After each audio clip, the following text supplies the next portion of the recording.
Hello viewers.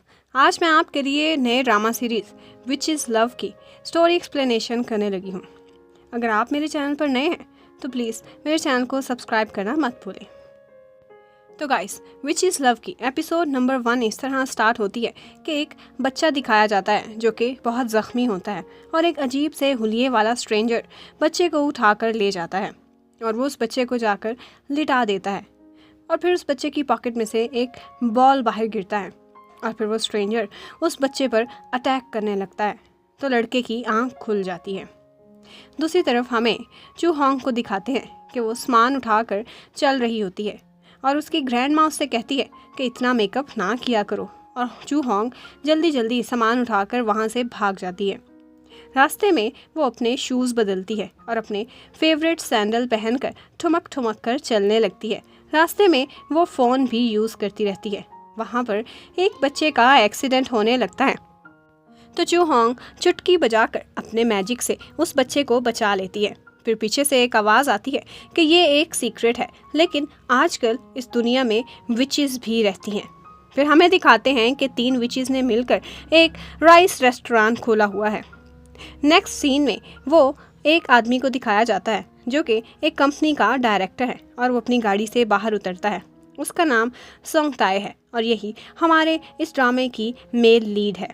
वो अपने ख्यालों वाली बिल्डिंग की इंफॉर्मेशन लेने के लिए अपने सेक्रेटरी को कहता है, लेकिन वो उसे जवाब में कोई ख़ास इंफॉर्मेशन नहीं दे पाता। संग तायो से कहता है कि मुझे अपने सपनों में एक बिल्डिंग आती है और मुझे अपने 25 साल पुराने वाले पास्ट को जानना है। फिर गाड़ी में जाते हुए वो कुछ पुराने घरों की तस्वीरें देखता है तो उसे अपना वो सपने वाला घर वहाँ पे नज़र आ जाता है। सेक्रेटरी के ज़रिए उसे पता चलता है कि वहाँ पर एक रेस्टोरेंट है। इसी दौरान उसके सेक्रेटरी की बेवकूफ़ी की वजह से उनका एक एक्सीडेंट चू होंग से हो जाता है। वो लड़का चू होंग को देखकर डर जाता है क्योंकि उसका हुलिया बड़ा अजीब सा हो गया था। फिर चू होंग उसे जान से मारने का इशारा करती है और वहाँ से चली जाती है। फिर संग ताई गाड़ी से बाहर आने के बाद देखता है कि उनकी गाड़ी को डेंट पड़ जाता है, लेकिन चू होंग को कुछ भी नहीं हुआ। वो अभी भी पहले ही ठुमक ठुमक के चल रही है। चू होंग आगे जाकर एक जगह मिरर में अपनी शक्ल देख रही होती है और हंस रही होती है कि उसे एक लड़का देखकर समझता है कि ये मुझ में इंटरेस्टेड है। फिर बाद में दिखाते हैं कि ऑर्डर डिलीवर करने के बाद वो वापसी पर बूढ़ी विच के डर की वजह से अपने शूज़ चेंज कर लेती है क्योंकि ग्रैंड माँ को इतना फैशन पसंद नहीं था। फिर उसके लेट वापस आने पर उसकी ग्रैंड माँ उस पर अटैक कर देती है और डांटती भी है कि तुम 30 मिनट्स लेट क्यों आई हो। फिर वो वहीं खड़े खड़े किचन के सारे काम चुटकियों में कर देती है अपनी स्पेशल पावर्स की मदद से। वो बर्तनों को उड़ाती फिराती रहती है, लेकिन सिर्फ उसकी एक गलती की वजह से पूरे किचन की हालत ही ख़राब हो जाती है। और वो तीनों अगले सीन में दिखाते हैं कि ट्रैश के पास बैठी कह रही होती हैं कि ये ट्रैश किसने ओपन किया है। तो फिर हर कोई अपनी अपनी ओपिनियन देता है। उनको लगता है कि शायद वो हम पर कोई शख्स नज़र रखे हुए हैं। उधर संग ताई को दिखाते हैं कि वो अपने सेक्रेटरी को कहता है कि चू होंग को तलाश करो ताकि वो हमारे पर हिट एंड रन का केस ना कर दे। इसके बाद वो सेक्रेटरी उसे रेस्टोरेंट के बारे में बताता है। संग ताई सेक्रेटरी को कहता है कि मुझे रेस्टोरेंट के बारे में छोटी से छोटी हर इन्फॉर्मेशन बताओ।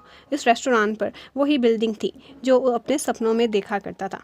सेक्रेटरी बताता है कि ये रेस्टोरेंट 50 साल पुराना है, लेकिन इस रेस्टोरेंट के ऑनर्स ने कभी भी टीवी को इंटरव्यू ही नहीं दिया। हालांकि ये रेस्टोरेंट बहुत फेमस है और कस्टमर्स का रश लगा रहता है। उनके बारे में ये अंदाज़ा है कि वो अपने खानों में ड्रग्स का यूज़ करते हैं क्योंकि जो भी उनका खाना खाता है वो बार बार वहाँ आता है। और वो अपनी डिशेस में कोई अजीब से मीट का भी यूज़ करते हैं जिसका टेस्ट आम मीट से काफ़ी डिफरेंट होता है। सिर्फ यही नहीं, बल्कि सबसे अजीब बात यह है कि शाम के 6 बजे उनका क्लोजिंग टाइम है। उसके बाद वो लोगों के सामने से खाना उठाकर लोगों को उठा के बाहर फेंक आते हैं।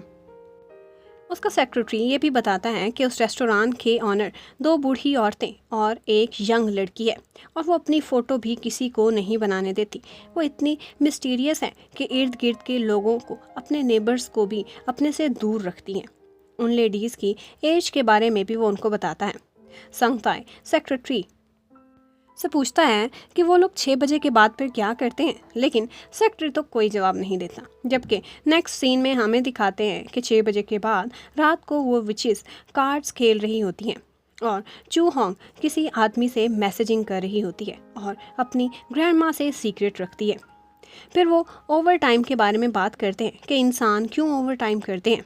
चू होंग अपनी ग्रैंड माँ से पूछती है, लेकिन उसकी ग्रैंड माँ को पसंद नहीं आता कि चू होंग इंसानों में इंटरेस्ट ले रही है और वो उसे नसीहत करती है कि इंसानों के बीच अपनी पावर्स को सोच समझ कर इस्तेमाल किया करो। चू होंग कहती है कि मैंने तो कभी भी बाहर अपनी पावर्स यूज़ ही नहीं की। तो उसकी ग्रैंड माँ उसे कहती है कि मुझे सब पता है कि तुमने बच्चे को कैसे एक्सीडेंट से बचाया था। अगर किसी दिन तुम्हारी आइडेंटिटी एक्सपोज हो गई तो तुम्हारी पावर्स चली जाएंगी। तुम्हारी लाइफ में लव और काइंडनेस की कोई जगह नहीं है।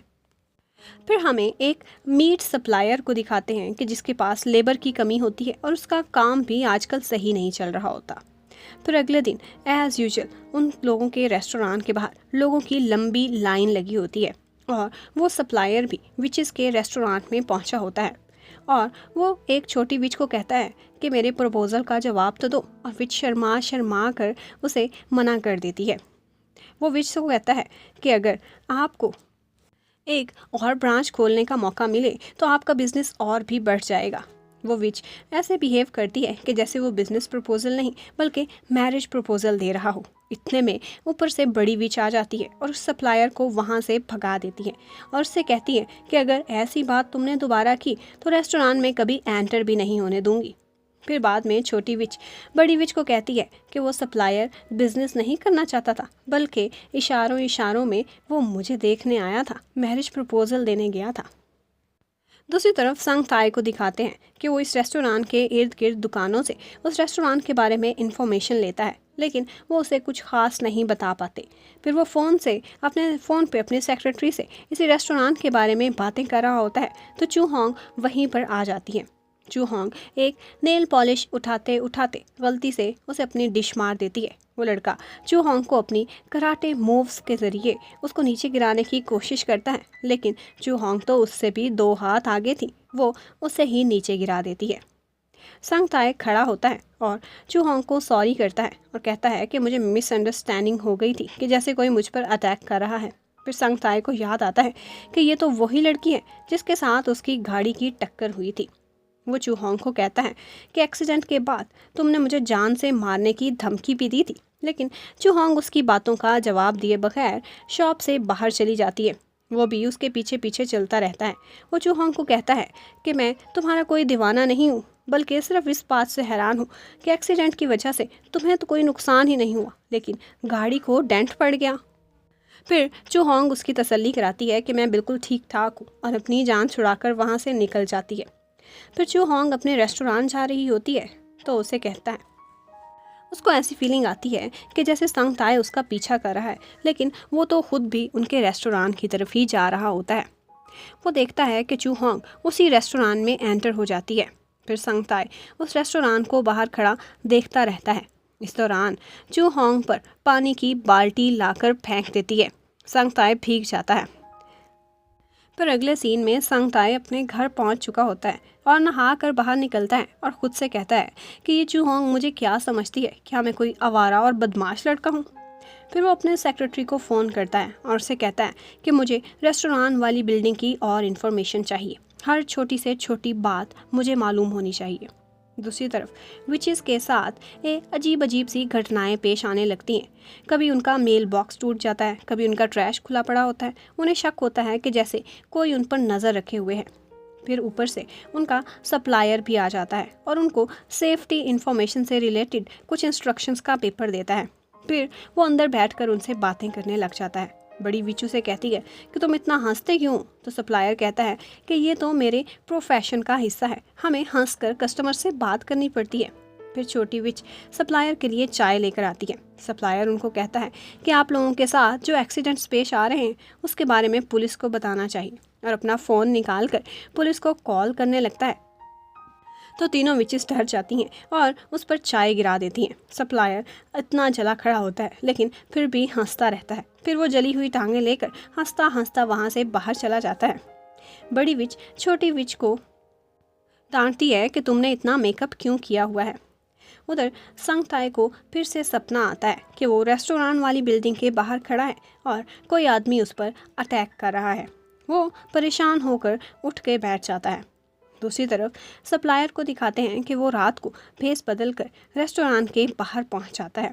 इसी दौरान चूहोंग ग्रैंड माँ से छुपकर किसी इंसान से बातें करने के लिए घर से बाहर निकल जाती है।